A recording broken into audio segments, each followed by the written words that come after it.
I know you're kind of getting the catch up stuff now because it's the end of the year. I am embarrassed to admit that I've been holding on to this episode since back in October. This is probably the biggest interview we've ever done. Um, it, we had it scheduled. Mark was, and Gavin were both sick or couldn't make it or something. I had forgotten the day that we were going to do this and was actually planning to record a whole different episode. It wasn't going to be nearly as good as this one ended up being. And then this one's with Dan Grec. He's kind of a big deal if you didn't know. Dan reached out to me and mentioned or was like, "Hey, where's the link?" And I was like, "Shoot, we're supposed to record with Dan today." So it was very haphazard. And then I made the mistake after that of forgetting to name Dan Grec's file, and it has taken me this long to find it and make sure that I had it right. This one should have been released so long ago. Dan, I'm so sorry this took so long. Your story's incredible. I'm so glad we were able to record with you, even though I screwed this up so bad. Um, this is probably the single most embarrassing thing I've done on the podcast because of how things were handled. I've done better. We've gotten better. Things have been crazy, but we've been doing our best to get content out to you guys. And I hope you enjoy this episode. This is such a big one. I don't think I've heard any other podcast with Dan. I know he's done a couple, but his story is like, how do I put this? He's like I don't want to say the original Overlander because obviously that's like way way back, but like modern times, Dan's up there. He's doing stuff that other people hadn't done. Maybe they had done, but not. He made his story known. He wrote books. Dan's just a great guy. Listen to this episode. Uh, I'm sorry. I won't screw it up again, I promise.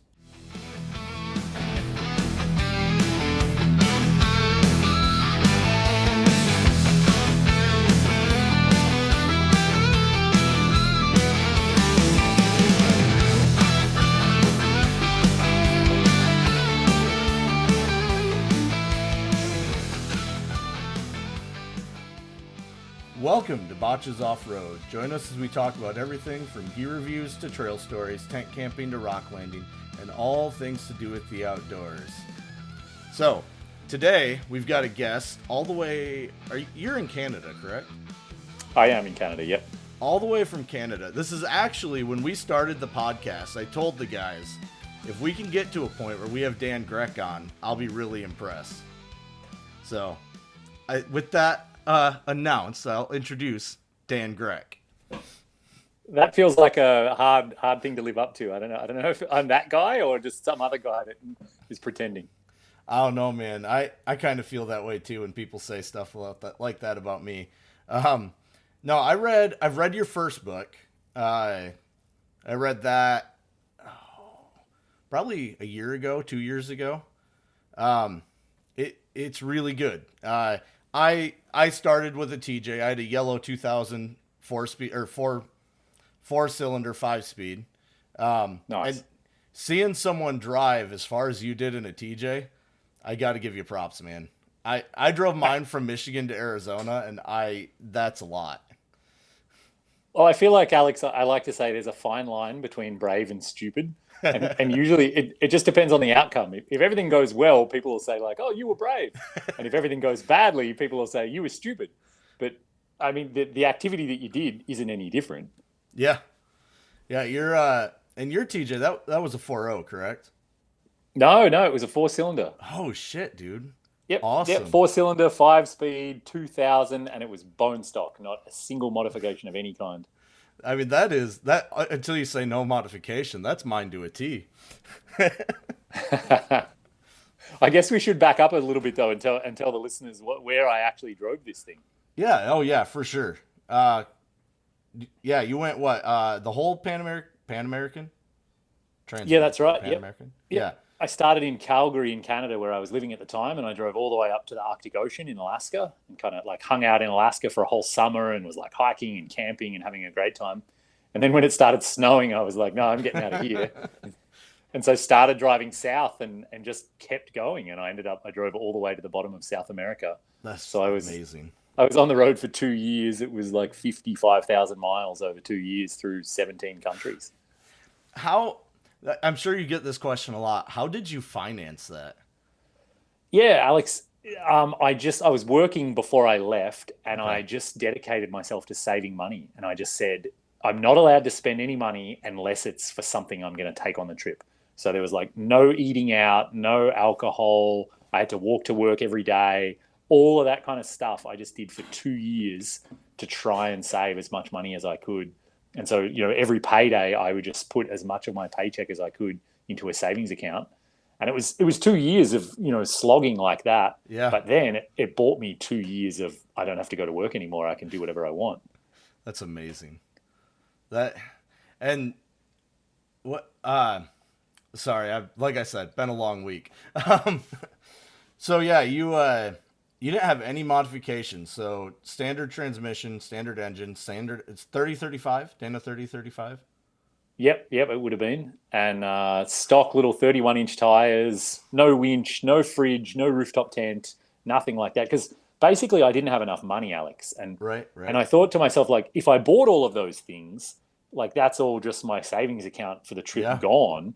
And then I would have this really awesome Jeep, but I wouldn't have any money to take it anywhere. right, So right. I kind of just decided, and like, do I actually have to have a winch? Like, is it 100% mandatory? No, I don't think it is. So I'm going to go without one, and I'll just have to make smart choices and try not to get stuck. How much actual off-roading did you have on that trip? Cuz a lot of that's highway, isn't it? It's up to you. If you drive the Pan American, you could do pavement for literally every mile of the whole trip if you wanted to. You can have a lot of rough gravel roads if you want, and Mhm. then you can go. There isn't really that much like wheeling, so to speak. Like, low range in the Jeep, I probably used once a month. It just isn't the kind of thing where locals are out there driving wild built up Right. vehicles into super super remote places. They're more driving like beat up old Hiluxes and like beat up old Mazda BT40s and stuff. And they've got bald tires. They maybe have working 4-wheel drive, and like it's a really rough, rutted out, horrible road. Up to some glacier or some lake or something. But really, any decent 4-wheel drive is going to make it. It's Yeah. not the kind of thing that you have to have like 35s and a huge suspension lift and that kind of stuff. Yeah, that's on my bucket list. Granted, my Forerunner is not near stock, and if I did drive that, that's where all my money went. Um, but That's the yeah, thing is like if either like you can build up an awesome vehicle, or you can just keep all that money for gas in the tank and then go and drive a really long way. It's right. it's and it's like pros and cons each way around. There's no right answer. So comparing, so you had the TJ. Uh, what was between the TJ and your JL? Yeah, you've got a JL Uh, now, not JK. I've got a JL now, but yeah, after the Pan American Highway, basically that trip changed my whole life, and I was like, this is awesome. I want to do this again. So I went back and got a desk job, and I had to save for 4 years this time. So Oof. it was 4 years of like living in a share house, no eating out, walk to work, even in Canadian winter, all of that kind of stuff.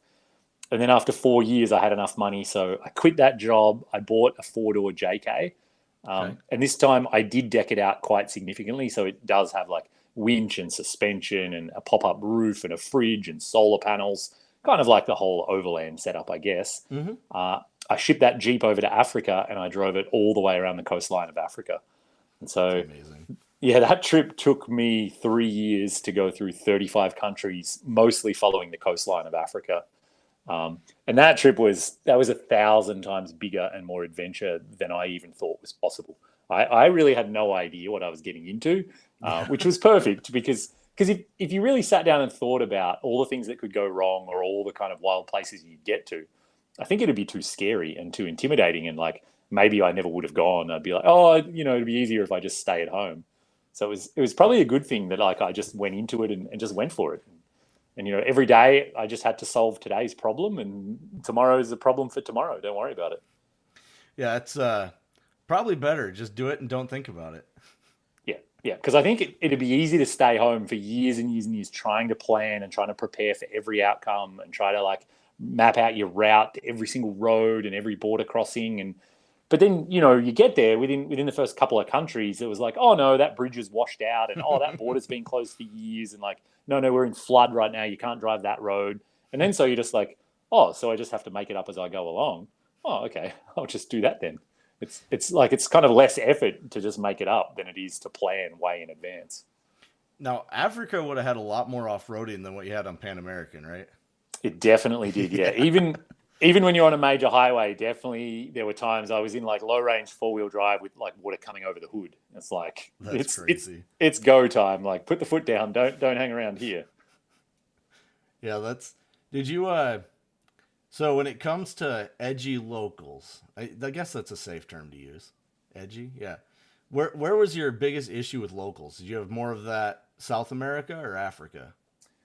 I have never had a problem with any locals anywhere on the planet, Alex. That I've is met awesome to hear. super friendly people, super welcoming. Often, like, yeah, yeah, you can come camp here in like our little mud hut village. Like, here are my Yep, children. Oh, by the way, do you need some food? Like, people who literally live in a mud hut were giving me food and water. that's Yeah, it was, incredible. yeah, incredible, incredible. Probably, I mean, when you say edgy, definitely like a lot of corrupt military and police and stuff trying to get money out of me. Which is a whole sort of side game topic that it does happen, but it isn't something you need to be scared of or worried about. Yeah, It's kind of just part of the trip. But you can talk your way out of it. You don't have to pay if you don't want to. yeah. It's reading that part. I think it was Argentina. Did you have issues in Argentina, or was it? Yeah, I think Yeah, it there was was a couple of Argentina. countries. Honduras, definitely there was a bit of Yeah, it. Peru, there was quite a bit of it. Mhm. yeah. It's crazy to think. I mean, we have that problem here in America too, so it's not like we can say too much, but it's just crazy to think that governments are like that everywhere. You know? Well, and I don't even know if it's the governments. It's more like just these guys who are on the side of the road. Yeah. Maybe it's their job to sort of check people's passports and whatever, but they're bored out of their minds. They probably don't get paid very much. So Right. then Right. it just occurs to them, they're like, oh, we could just ask this guy for $20. And like, if he gives it to us, that's pretty sweet. We get an extra $20 in our pocket today. Like, a lot of them too, when they ask, they don't demand it, or they would never point their gun at you, but they're not like threatening you with violence or anything like that. More often than not, they're just kind of like, oh yeah, and you can give me $20. And you're like, no. And then they go, okay, you can leave now.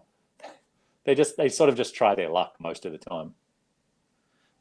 So yeah, that's still it's so crazy that because like I said, it happens here, so why wouldn't it happen anywhere else? Um, so when you were in Africa, you had the JK. Do you still have the JK? I actually do still have it, Alex, and I need to move it on. I was really hoping to get it into a museum or something like that, but I just haven't been able to put it together. It hasn't worked out. Yeah, because you're selling your JL too, right? I am, yeah. So that's kind of the most recent vehicle that we just finished another big trip in. Man, you got to hold on to one of them. Come on, man. Well, the challenge is, Alex, I don't have enough money to just have like a fleet of vehicles. I don't Right, have a right. garage, so I don't have anywhere to put them.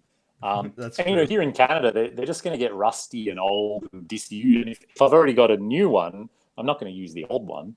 So Yeah, it just doesn't really make sense, even though it would be fun, like sentimental value. But at the end of the day, I'd rather someone else go take it on adventures and use it rather than it just sit around somewhere and get rusty. yeah. We have that problem here too. Everything rots out. My Forerunner's got a patchwork on the frame, so Yeah, I get yeah. it. Yeah, I mean, and the JL because you've got a wife and kids. I do, yeah, one kid, yep. So I could see that little two-door JL being kind of a struggle now. Well, it's interesting, Alex. It's not a two-door at all. So it was a four-door JL Wrangler, and we literally cut it in half with an angle grinder, and then we glued on a big composite cabin on the back. So it has like a full little apartment on the back Right. with like induction cooktop, sink with running hot water, like fridge, solar panels, lithium batteries, water tank, hot shower, all of that basically, and a pop-up roof all on a Wrangler. And it's kind of bizarre, but the living space that you have inside of that thing, it's more than twice as big as the bed of a Gladiator. So if That's you had like crazy. if you had like a Go Fast or any kind of pop up on a Right. Gladiator, it's twice as big as that. So it's pretty big. Yeah, just still, man, for the living part probably wouldn't be bad with the kid because your kid's little, right? Like, is Well, it the thing is, Alec, when we left on our most recent trip, we went from Iceland all the way through Europe and into Tunisia in North Africa. When we yep, left home, she was only 6 months old, so she was tiny and it was easy. right. Now she's 2 months old and she is like a little terror, climbing over everything and pulling all the cabinets apart, and so it used to be adequate, and now it just Yeah. doesn't make sense for three people anymore.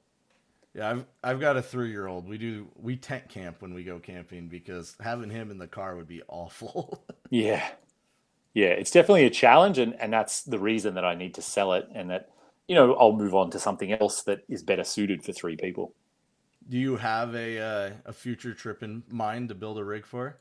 Oh, I have a lot of future trips in mind, Alex. Um, but a lot of them are contingent on kind of political situation or wars, or it's funny though. Like, I'd love to drive around the Middle East, or like do a lap around the Mediterranean. I'd love to drive across Central Asia. I'd love to go back and go right down the middle of Africa. Mm-hmm. I'd love to check out the east coast of South America. I didn't see Brazil or any of the countries in the north. They're all, I think, incredible trips. And in a funny way, it doesn't really matter which one I do next. It's more Right. like which one is possible based on like politics and wars and whatever else, and just go for it. Like, keep ticking them off, keep seeing places I've never been to before, and then maybe one day when I'm really old, I'll hopefully will have done most of the things that I like. I'm excited to do. Yeah, it's the politics or war. I never. I only do trips, you know, on one continent, so I don't have to think about it too much. But that's a big deal, man, because you've got. I mean, we all know what the Middle East is like right now. Well, a little better now, but it was way worse last week. Um, so we all know Yeah, what the Middle East is like. We all know what is going on up by with Russia and was it Russia and Ukraine that are still at war? yeah, yeah. And it's It's really just hard to drive across Central Asia without right, dipping into Russia at least a little bit. It's You kind of almost have to. right. Yeah. That's a trip. I'd almost want to do just Russia. That's such a big country. I mean, that's the majority. Russia has a larger percentage of land than like anyone else. So Yeah, yeah. It's the that's biggest a country, and because it has yeah, such a huge east-west spread, it kind of has like a massive diversity. yeah. It that would be a really cool trip. Basically impossible, but a really cool trip. It's actually not impossible at all. I've got friends actually who were just there like 2 weeks ago, and Really? like driving their Canadian plated vehicle. It's actually no problem right now. It just is like a little bit tense, or a little bit like you kind of sense that something's a bit off. But you can Yep. get a visa, no problem. You can get in. People are apparently really friendly and kind, and because as always, it's like it's not the average Russian person who wants to start Right. wars and cause problems. It's just certain aspects of their government or their military or whatever. Yep. Yeah. Yeah. Um, yeah. So it's just kind of like save money, plan up, build a new vehicle, and then see which trip makes the most sense. And even that comes down to the seasons as well. Like, I don't really want to drive across winter in Russia, Russia in winter. So then it's like, oh, we can manage to get some time off work, or we can get a break, between this month and this month. It's like, all right, let's go to Brazil because that makes more sense than Russia right now, or something like right. that. Yeah, I don't know. I'd want to go snow wheeling in Russia. That'd be a blast. definitely it'd be a blast for like a week or two. But imagine if it was Yeah. like 6 months of -40, like it starts to be less fun. I can do -40 for about a week. After that, the weather's got to warm up. Yeah, exactly. And especially if you're camping in your vehicle, then it's even less fun. Yeah. Yeah, How what part of Canada do you live in currently? Are you still up by BC? yeah. I'm in BC right now. So you guys get pretty decent winters over that way. Not terribly cold down here. I'm kind of in southern BC, so Okay. we'll see like -10, maybe -20. But it's I used to live up north by Alaska, and that was -40 for a good like few months, like Wait, properly cold. is that a freedom unit -10 or is that Canadian No, -10? sorry, I meant freedom unit -10 or -20 at the Okay. coldest in freedom units. Yeah, we here in Michigan we get we'll get -10s, -20s. At least in my part of Michigan. You go farther south and it's they might see under 20. But where we're at, it's usually negative 10s, negative 20s is pretty average. Yeah, Um, but I can't handle that for more than like a month. And if exactly. it's much colder than that, it's like a week and I'm done. Yeah. Yeah, and it gets hard. When you're driving around in a vehicle, you have to deal with the roads, the ice and the kind of unplowed roads. And then at some point, you say, what are we doing? Like every day we drive somewhere, you can't really go for a hike. You can't kind of see anything Right. much. You're kind of just hunkering or just trying to like wait until it ends. Which, if you're in Alaska or you're in Russia, like it's not going to end.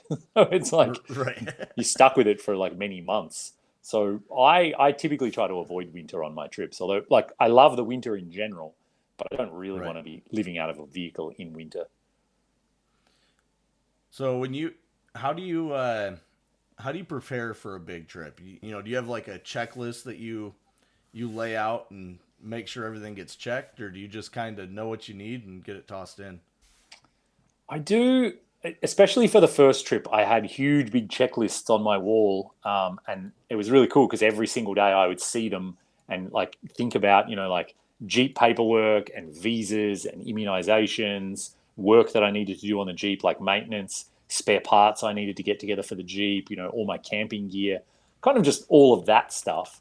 Um, and then I did the same thing for Africa because I really knew that once I left North America, I couldn't just, order stuff on Amazon or go to a good outfitter Right.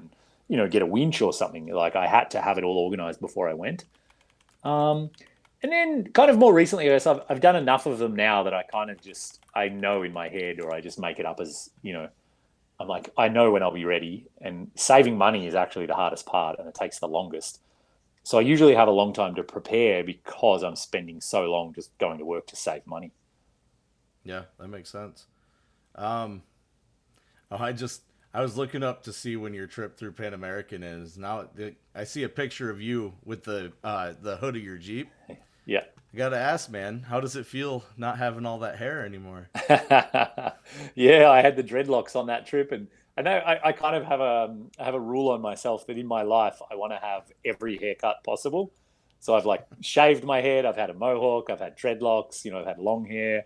So it's just fun because why not? But Yeah. I won't do dreadlocks again. They were fun at the time, but I was sick of them at the end. I wanted them gone. I mean, it's good to have the haircuts while you have hair, because once you lose it, then it's only one haircut works. Yeah, and mine's definitely getting thinner, so my days might be running out. Mine pretty much went away. The army shaved my head and it never grew back. So yeah, it's. I know I keep going back to your TJ. It's just TJs are so cool to me, and seeing someone take a stock one as far as you did is just it blows my mind. Did you have any major issues with the TJ on that trip? So, Alex, it's kind of incredible. I never turned a wrench once, not for other than oil changes, tire rotations. I Yeah. never ever did anything. So it never broke down. It never failed to start. It was a flawless little Jeep. And the craziest part of the story is before I left home, I bought it for $5,000 used, drove it that whole way, and then I sold it for $5,000 in Argentina. So Oh, that was a free trip. it never broke down, and the Jeep was free. It actually, I think, is the best vehicle ever made. I don't think you can beat that. Yeah. Yeah, someone would Yeah, have someone would have to pay you to take a vehicle for it to be better than that. So mine. I bought it with it had like 60,000 miles on it. It was really low miles, little TJ. I bought it 2015 because I was in Korea. Sent my dad the money to go pick it up, Cool. and I drove it about a year. We were out rock crawling one day, and I turboed it. I needed a little bit more power, it wasn't quite enough for crawling rocks. And I came up over a rock, and it made a funny sound and shut off, and it would never start again. So Wow. dad came down and got it, brought it back up here to Michigan, and started taking it apart. And I'd put one of the pistons right through the block. I Oh mean, it wow. was never window to block as good as I did with that TJ. That's crazy. And then so did you just put another four-cylinder in it? For the last 10 years, Dad's been slowly plucking away at it. So he'd bought a 4.0 out of a Cherokee, and for whatever reason it just wasn't going to work. So he redid the frame. We just got done painting that. Then he just picked up another TJ that was super rotted out, but that had a 4 cylinder and is it the Axe 15 that came with the 4.0? Because Axe 5's with the 2 point or with the 4 cylinder. That's right. Yeah. So I So think it's it's yeah the AX15. yep. And this one had the 4 cylinder and Axe 15. So we're pulling the engine out of that one, putting it on the frame, and then putting the tub back on it. Yep. Yeah. It's a project. Oh, dude, he's been like I said, 10 years. He's just been slowly plucking away at it. Yeah. That's wild. But it'll be nice when he's done. I think end of next year we should have it done. Yeah. At this point, it's getting time to do it. It'll be fun to have it back on the road. For sure. Yeah. Yeah, it's a lot of memories in that little Jeep, man. Yeah. I took that to Moab, pulled it. I had a '73 J4000, the Jeep pickup, Yeah. and I pulled that little Jeep all over southwestern United States, That's awesome. and just wheeled the hell out of it. It Yeah. was just a great little Jeep. Huh. Yeah. Some days I think about reaching out to the guy that I sold mine to in Argentina, and just being like, "Oh, hey man, do you still have it? And like, would you be interested in selling it back to me?"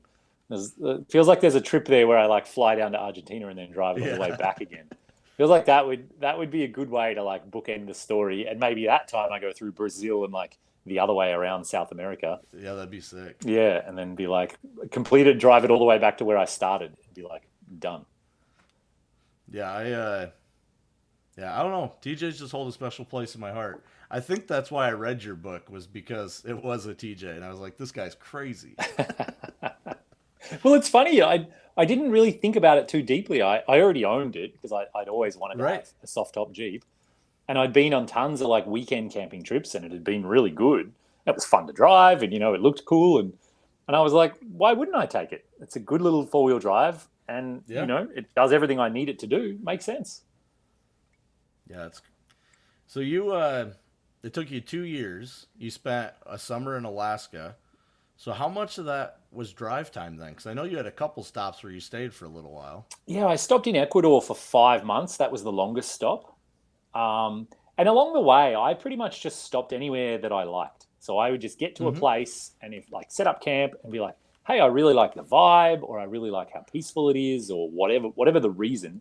I'd be like, maybe I'll stay here a week. Maybe I'll stay 2 weeks and like learn Spanish and like eat street food and just hang out. Like I rented a surfboard a couple of times. The whole trip really was just like do whatever I want whenever I want, and whatever, and sometimes I'd be up in the mountains and it'd be like really crisp air and cool and like not humid. I'd be like, sweet, I'm staying here. This is great. And then you go down into the jungle and you're like, oh my God, I'm sick of the jungle. Like, get me out of here. So it was just sort of every day was take it as it comes and see what is next. How now that you're traveling with your wife and kid, how different is the vibe when you do those trips? Is it still the free go lucky or? No, sadly, it's not the free go lucky. It's changed quite a bit. There's a lot more city stuff, so there's like Mm-hmm. museums and food tours, and so a lot more sort of like cultural things, which I never really bothered with. I'm like way more of a wilderness person. I'd be happy Mm-hmm. just to drive out in the middle of nowhere and set up camp and just be by myself for a week. Yeah, so it's changed quite a bit, but at the same time, we still. I mean, I think about it. We were in Iceland for 3 months, and I did every single 4-wheel drive track that I could possibly imagine doing. There was nowhere in Iceland that we didn't go that I look at or think about and be like, "Oh man, if I went there by myself, I'd go and do this." I'm like, no, we already did, and it was amazing. So yeah, we still managed to get remote and still like tackled all the really hard tracks. It was great. Yeah, Iceland's just beautiful. All of it. Every off-road video I've seen in Iceland is pretty. I mean, all of it's just pretty. There's another guy, I cannot remember his name. But he posted they rented a van while they were in Iceland. Yep. A fully built out camper van. And I'm like, man, just fly out there, drive someone else's car for a little while. It'd be such an easy trip. 100%, and it is extremely beautiful. Like every single day, Katie and I would look at each other and say, "Is this even real?" I actually don't believe it. Hands down, not even close. The most beautiful place I've ever been in the world. There's like no equal. There's no comparison. That's amazing. Yeah, it's wild. And there was no ice, right? Or very little ice? We stayed all the way into October. We drove on a glacier, so there was plenty of ice there. And Plenty then of ice, yeah. and then we stayed into October, and it got down like 0 Fahrenheit, I guess, and like was snowing hard. And yeah, there was plenty of ice then. Yeah, because it's what Greenland's the icy place, and Iceland's the less icy Yeah, place. Iceland's, especially in summer, Iceland's very green. Yeah. No, that trip. I did you write a book about that? No, you wrote a book about Africa. That's right. Yeah. Yeah. I'm a little bit behind. I still haven't even written a book about the Australia trip either, which we Oh, spent. I forgot there was even Yeah. an Australia trip. Yeah. We spent a year and a half like trying to get as remote as possible in Australia. So, and we tackled like all of Australia's hardest four-wheel drive tracks and the, That's the awesome. most remote road in the world, one of the biggest desert crossing in Australia. Like, yeah. So we tried to explore as far and wide as we possibly could. Did you do that in the JL or the JK? No, actually, so shipping a vehicle to Australia is really, really difficult. They have crazy Okay. quarantine and customs and really strict rules on modifications and all of that. So it was just way easier to fly there and buy something. So Yep. we bought a Gladiator when we got there. And Okay. yeah, spent a year and a half around in the Gladiator and then just sold it before we left. So it was just purely for the trip. So between the Gladiator and the JL, because they're pretty similar. Which one would you prefer? I think it really depends on like a million factors. Like, do you have a family? Are you looking to do more wheeling or more kind of camping? You know, do you want to have a comfortable living setup or do you want to just sort of sleep in a ground tent? I feel like it's kind of personal preference about how you want to travel and what kind of trip you want to have. I don't, Hmm. yeah, because they're two different things. They're built for different purposes. Right. Yeah. The Gladiator was shocking though. Like the first time I took it off road, like I scraped the belly and Hmm. I've never scraped the belly in any of my Wranglers. I was like, oh, that's really interesting. And then the departure angle as well, I definitely like hit it more than a few times on stuff where I was like, oh, that's really weird. Like it hangs over the rear wheels a lot further than a Wrangler does. Yeah. The wheelbase on the Gladiator. I don't remember how much longer that is than a J or JL JLU. Sorry. Yeah, it's 116 inches versus 100 and I can't remember for a Gladiator. I'm pulling it up real quick. 137. Yeah, So yeah, there's a lot more breakover angle there than for sure. yeah. I wheeled a crew cab long bed 1 ton F350 for a while. Yep. It's a whole different world, man. Going back down to something shorter like the Forerunner was so convenient. Yeah. Yeah, but it's funny though because I'm sure the F-150. I mean, you can carry way more stuff, and you can be a lot more. Oh You can yeah, be a lot more comfortable in camp, or you could stay remote for a lot longer because you just have way more water and food and all that stuff. right. So then it's like, are you on a wheeling trip for just a day or two? Then it's like, the Forerunner's incredible, but it's more like, yeah, if you're trying to get remote and stay out in the wilderness, the F-150 is probably the better choice. Right. Yeah. Yeah. Of course, you don't have that problem with your JL now. That thing's kind of built perfectly. Yeah, the JL, it's going to be really, really hard to let it go. If we didn't have our little girl, I would keep that thing until forever, Yeah. until I died of old age. I dreamed always of having like a kind of a live-in overland vehicle that has everything you need. It's really a little apartment on wheels, and Yeah. because it's built on a Rubicon Wrangler, I pushed it hard in the dunes in Tunisia, like in the Sahara, and I gave up long before the Jeep did. I actually, the dunes were so steep on the way up and the way down, I started getting seasick and was like, this is ridiculous. I don't know. And we were planning on doing it for like 8 hours to get into this really remote spot. And it was just nuts. So yeah, that Jeep will go more places than I'm willing to take it. Yeah, there's a picture. I think it's Goose Gear. They did your interior or something, They right? did, yeah. So there's a picture of I think it's you laying on the floor Yep. in the back with the roof off, Yeah. and the amount of space that there is in that thing is just crazy. It's pretty wild. We Because I mean, we just had three adults in it and it's comfortable. It's like spacious. It's no problem at all. Yeah, it's yeah, we don't see rigs built like that here. We no, see just a Forerunner with stuff strapped to it. totally. Totally. Yeah, it's such a bizarre thing when you spend kind of 24 hours in the back of it or you cook dinner and then you go to bed and you get up in the morning and you basically forget that you're just in a Wrangler. It's so bizarre. And everyone who sees it, when they look at it, they're like, man, that's a cool Gladiator. And I'm like, no, it's not. I'm like, it's shorter than that. And everyone's like, what? What Yeah. do you mean? How is that possible? Like, yeah, it's quite a bizarre thing to have so much living space when it's only a Wrangler. It kind of goes to show, like, I mean, you could do the same thing on a Forerunner. You could do it on For sure. you could do it on many vehicles and have really workable living space. And you don't have to have like a full size pickup. You don't have to have an Yeah. F-350. Yeah, I love where your spare tire's at, by the way. Yeah, that up on the roof like that. It wasn't our first choice, but it turned out to be the best choice for 50 different reasons. And with it, with it being the same height as the cap there, it probably offers quite a bit of protection there. I don't know how tight a spaces you get into. I know here you'd be scrubbing everywhere. So Mm-hmm. Well, probably the tightest space I ever got it into was a 20-foot shipping container when I shipped it to Iceland. And it fit by about an inch height wise and about 6 or 5 inches on each side. So it was tight, but we designed it to fit like that for that reason, and it was exactly like perfect. yeah, is 20 foot the cheapest shipping container? It is, yeah. Yeah, say because I know there's someone else who they shipped theirs across the Bering Gap down south. Yep. And they were saying they had 2 cars in a 20-foot container. Or two and two they cars in split a the cost. 2 cars in a 40-footer is really common. Yeah, you're right, 40-footer. Yeah. And they cut the price down quite a bit doing it that way. Exactly. Yeah, that's really common. And that's what I did on the way back from Europe, actually. It went in the container with a really big built out Land Cruiser. And then that was really nice because when you get a 40-foot container, you can get it with a higher roof. And then so the door is higher and then it's easy. You just drive it straight in. You don't have to worry about the height. Yeah, that's how. I know I'm going all over the place. How does the Jeep handle now compared to when you had just had it as a Jeep? It's definitely heavier. You can definitely feel the weight Okay. moving around. I've got AEV's 2.5 XT suspension. So it's got the Bilstein 8100 remote reservoir shocks.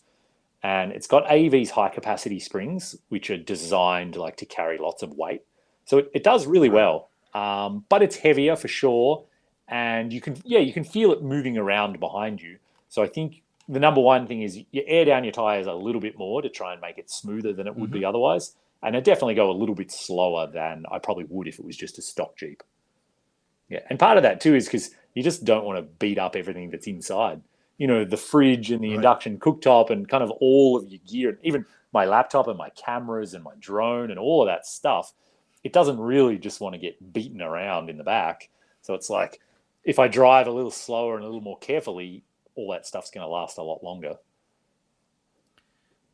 How has that EcoDiesel treated you? Because I've heard a lot of horror stories, and I've heard a lot of people that love them. So I think hands down, the EcoDiesel is the best engine Jeep have ever put in a Wrangler by a mile. There isn't even a comparison. The only caveat on that is the reliability aspect, where because of all the emissions stuff, it does seem like after 100,000 miles or 200,000 miles, they can definitely have some reliability concerns. And so, I haven't had it for that long, so I can't really speak to it. But in terms of how it drives, so my Gladiator had the 3.6 with the 8-speed auto. And at 70 miles an hour, it would kick down to fourth gear and just like rev to the moon. It was underpowered for what it was. This EcoDiesel, the highest mountain pass in Canada, at 70 miles an hour, it will just sit in 8th gear at 1,500 RPM and not even care. It doesn't even slow down at all. You can overtake every single other car because they're all gearing down and revving. The diesel just doesn't care. With 420 pounds of foot torque, 420 foot-pounds of torque, it'll just drive up anything without even noticing. It doesn't care. So that's awesome. Yeah, it's easily the best engine I've ever had in a four-wheel drive. Like it's not even worth talking about any of the other ones I've ever had. So, because where you're at in the BC, you've got pretty strict emissions over there, right? Same. So you couldn't get away. Same as yours. You couldn't get away with deleting, is it? Yep. So you can get away with deleting everything, and you can, yeah. Just extending their life. Yeah. You can if you want to. It's expensive though. By the time you buy like the straight exhaust and you get the computer tune and all that stuff. But yeah, plenty of people around here run deleted. Yeah, I know different parts of Canada have it like here. Different places have stricter Yeah, rules. I know if I drove any of my cars in California, they'd be pretty upset with me. yeah, So totally. I actually I had a '96 Cobra that I drove up the coast of California that was turboed, you know, no exhaust whatsoever, and I probably got pulled over a good 10 or 15 Wow. times. But it was licensed in Arizona, so they couldn't give me a ticket for anything. So That's funny. yeah, man, I wish Gavin could have got on tonight. He's more of our overland guy, Okay, so he'd have all these overland. He'd be asking you what kitchen or how your kitchen setup works, which I guess we could get into that. for sure. What fridge do you have in your The jail? JL's got a Dometic 50 litre, and it's an upright fridge, which is I've never done that Mm-hmm. before. So instead of the chest freezer, which kind of fridge, Right. which it always makes you feel like you're camping, because you have to kind of dig out 10 things to get to the thing you want. In the JL, the camper, it feels way more like a little apartment. It's like a bar fridge, Mm-hmm. like a mini bar fridge in a hotel, where you can just reach in and grab whatever you want easily. So the That's whole awesome. feel when you're inside actually is that you're in like a tiny little apartment, and everything you need is right there in front of you, and it doesn't feel like camping at all actually. And it pouring rain or freezing cold or snowing, it doesn't matter. You turn on the diesel heater, you've got the induction cooktop. You can put on some music and just be like, we could be anywhere in the whole world right now, and we're like warm and dry and comfortable. It's kind of shocking, and it almost feels like cheating, or it feels like, are we even camping right now, or is this something else? I'm not sure. So with that being upright, does your stuff get bounced around in there a lot more It when you're it got bounced driving? around a little bit more. You had to be a bit careful, like what you put in the door, or if you like wedge. If it Mm-hmm. was close to empty, it was a problem. You'd open the door and there'd be an avalanche of everything falling out. But as long as it was pretty full, everything would just kind of be like jammed in there and it wouldn't move around. And you've got an induction cooktop. So how that's not a 12-volt induction, right? It'd have to go through an inverter. Correct. Yeah. So it's on a 3,000 watt inverter, and I've got Oof. 200 amp hours of lithium batteries and then 600 watts of solar panels. So it uses a massive amount of power, which is kind of its downside. But it is unbelievably fast, silent, and you never ever have to think about like filling up gas bottles or dealing with Right. fittings or connections, or it's just simple, and it just works every day. It kind of blew me away how nice it was, and I'll definitely do it on the next vehicle for sure. And it looks pretty. Yeah, and it just looks like slick, but again, it doesn't really look like camping, does it? Like camping is No. always like you try to light your gas burner and you try not to burn yourself, and it's in the wind and it's tricky, and yeah, it feels less like camping and more like being in an Airbnb almost. Where is your bed in that cabin? Because when I see it, all the pictures I see, I don't see a bed. I just see your little couch Yeah, and yeah. a It's counter. hard to take pictures of the bed. So in the photos you're looking at, the bed is currently stowed and it's like right up against the roof when the roof is popped up. And then when it's time to go to Okay. sleep, you manually lower the bed down. It's a aluminum platform with wooden slats, and it Oh, I lowers see it. down and it kind of sits like just above the kitchen bench, and it's basically a Okay. queen size bed. And then there's a little gap at the front so you can climb up into it. So you kind of, when you're inside, you're either in like sleeping mode or you're in like stand Mm-hmm. up and walk around inside mode. Does your bedding stay on that platform, or do you have to unmake the bed The every bedding morning? stays up there. Yeah, that's Yeah, awesome. yeah. So it's super fast when it's time to go to bed. It's like 2 minutes and you're ready to climb up. Yeah, that was kind of a design Yeah, goal of that's mine, so that when you're on a long trip, I really feel like the things that you do every day, they start to be annoying, or they start to like use up too much of your time. If it takes you 20 minutes to get your stove out and set it up and then cook breakfast and then 20 minutes to put it away again, you're going to get to the point where you're like, cooking breakfast is a pain in the neck. I'm just going to go and buy breakfast. And then when a right. few of those things start to add up, suddenly you're spending too much money every day, and then your trip is over Mm-hmm. because you run out of money. Um, so I try really hard to make the things that I do every day and the things that will save me money. I want those to be the easiest and the most convenient, so that I will do them every day. Yeah, that. And I mean, you can see that looking through the whole thing. Anything where it would be hard to get to something. Even your storage stuff is set up where it's easy to grab whatever you need. Yeah. The amount of planning that had to have gone into this truck, man. It's like you've done this a couple times or something. Well, and not only me, but actually the guy who designed and built the actual box camper, his name's Michael Fuchs. He used to work for NASA. He's a literal genius.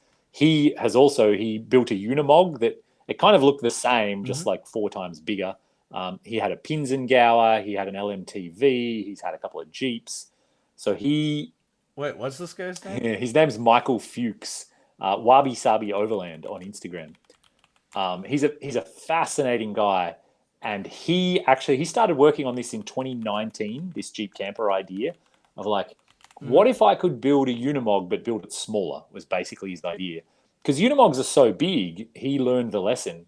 They're actually not very useful. So he and his wife, they drove it all the way up to the Arctic Circle, and they were like exploring all of Alaska, and they kind of realized that they'd like get remote and they'd see a cool gravel road, or down across a creek into some beautiful camping spot, and they're like, if we get the Unimog stuck down there, literally nobody on Earth can pull us out, because the only vehicle big enough and capable enough is another Unimog. So in a weird way, he said they got less remote in the Unimog than they used to get in their little 2-door Wrangler. And then so on the drive home from Alaska, he really started thinking about, could you build something as comfortable and nice as the Unimog, but build it on a smaller vehicle so that it's useful. And that's how he came up with this whole Jeep camper idea. And he's the one who did the years of planning and design and engineering to actually make it happen, to make it real. This Unimog is crazy. Yeah. The photo of his wife Yvonne, when she's inside, there's a photo. And on 2 different occasions, I've sent him an email that says, wait, is that a photo inside the Unimog, or is that like an apartment that you rented? Because I can't tell. That doesn't. It's so big inside. It's crazy. Yeah, this thing is just... I couldn't imagine having that much space in a vehicle. Yeah. But, yeah, it's cool seeing... Because I've seen you go from a TJ. I didn't know about the JK, so I guess that one doesn't count. But seeing the TJ, then the JL, it's like I've watched you grow as an overlander without ever meeting you. Well, and actually, if you go through all the steps, it's like the literal Jeep progression of like 2-door TJ, 4-door JK, Gladiator, now 4-door JL. It's like I've gone through the whole family of kind of like Wranglers that exist, and like learned lessons from each of them about like what do I prefer and what works well. And, some of them are better in some aspects and some of them are better in other aspects. So aside from, if it was just you as a single guy, would you still prefer a 4-door over the 2-door? Depends where I'm going. It depends how long I'm going for. Yeah. It depends like how much fuel do I have to carry? How much water do I have to carry? There's all those kind of questions actually matter more. Where am I going to sleep is kind of, I feel like a 2-door is tricky because you kind of have to sleep on the ground. I don't think that you can really sleep in or on a 2-door. I've done it. Oh, it can be done, yeah. But let's say if the trip's a couple of years long, you're not going to do it every night for a couple of years. Do that. And the 2-door as well, it's hard to carry enough fuel to get nice and remote. You can't stick an extended fuel tank underneath it. So I feel like the 4-door, the one I had in Africa, that was a really good sweet spot of like, it's still pretty nimble and goes a lot of places, but I had extra fuel. I had a water tank underneath it. I had enough food and all of that stuff to go easily a week at a time, which, I loved that thing. It was amazing. It took me places on Earth I never dreamed I would ever get to. Wake up in the morning and there's elephants next to the Jeep or giraffes. And I got it stuck in the mud in the Congo and rolled it in Uganda and like slept in it when I had malaria. And like there's so much of my life is kind of wrapped up in that vehicle and that adventure that it's hard to not think of it as the best vehicle I've ever had. Yeah. No, that makes sense. For having the extra fuel. Your JL, do you have an extended fuel tank on that, or do you carry fuel? I actually do neither, because it's the eco diesel. On the entire trip we just did, our average was 24 miles a gallon. Oh my God. That's yep. incredible. So it only has an 18.5 gallon tank. The stock tank on the diesel is a bit smaller than the gas tank. But with that mileage, it was plenty. We didn't need to carry any extra. And then the JK, did you have extended on that, or did you The carry it? JK, I had an AEV fuel caddy on the back tire carrier. So that was an extra Mm-hmm. 10 gallons on top of the like 22-gallon stock tank. And the furthest I ever did, I ride on 600 miles in the Congo. They had a huge fuel shortage. They'd turned off all their refineries and I couldn't buy fuel anywhere. So, yeah, I drove 600 miles kind of on the fuel I could carry and then drove into the capital city on fumes, parked, and it was like, that's it. There's no fuel. You're stuck here now.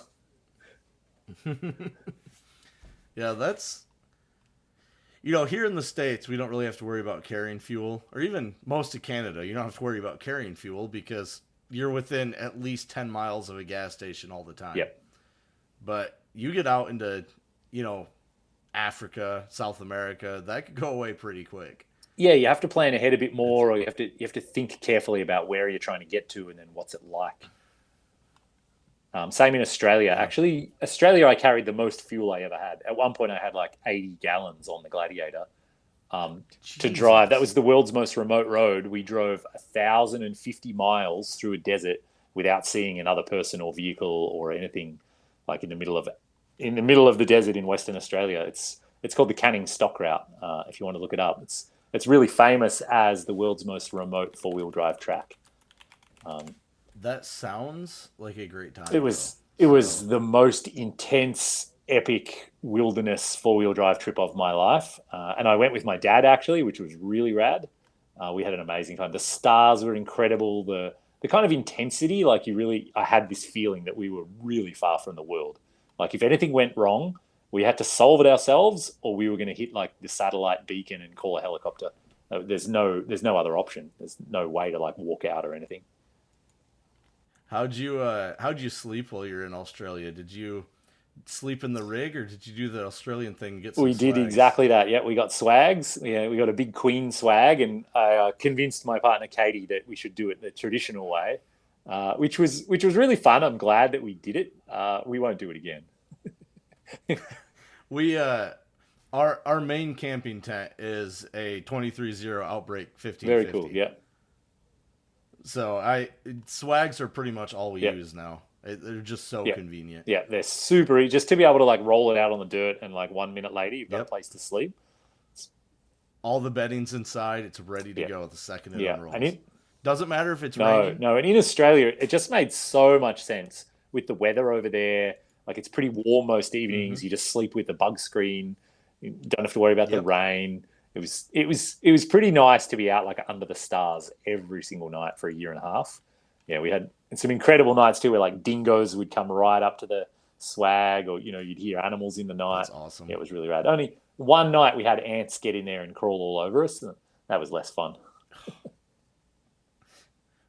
Yeah, we Australia's definitely on my bucket list. Um, Too bad it's so hard to get dogs over there because I'd love to take my healers back to them Yeah, where they no, live. it's super hard to get animals into Australia. It's so A lot of people hard. don't bother. They like give away their dog or whatever if Yeah. they're moving there. Do you have any pets now? You a No, pet guy? I've No. resisted pets because it'll be too hard to travel with them. And so crossing all the Yeah. borders and dealing with plane flights and all of that is like, if I can not have pets, I'll try not to. Yeah, it makes sense. I don't think I could not have Hmm. pets at this point, but yeah, I've had my blue healer. I adopted her in Arizona, and I've had her almost 10 years Awesome. now, and it would be so hard to not Yeah, they're have that. such incredible dogs where like they have such a strong personality. That, So yeah, much I so. have so many good memories of like all of our family friends had blue heelers. And we had a Kelpie, which is like a purebred Australian sheepdog. And so just, yeah, real Hmm. memories of like Aussie sheepdogs they're a special thing for sure. But all right, man, we are about to hit our hour, so we can call it here. So to all the listeners, it's been great talking to you, Dan. It's been awesome talking to you. Thanks, Alex. It's We'll been a lot have of fun. to in the future. I'll have to get back with you because I want to know about your next trip. I'll have to figure it out. I haven't locked anything in. It's all in the planning stages right now. That's awesome. All right, man. Well, we will talk to you Thanks, later. Alex. Appreciate it. Have a good one.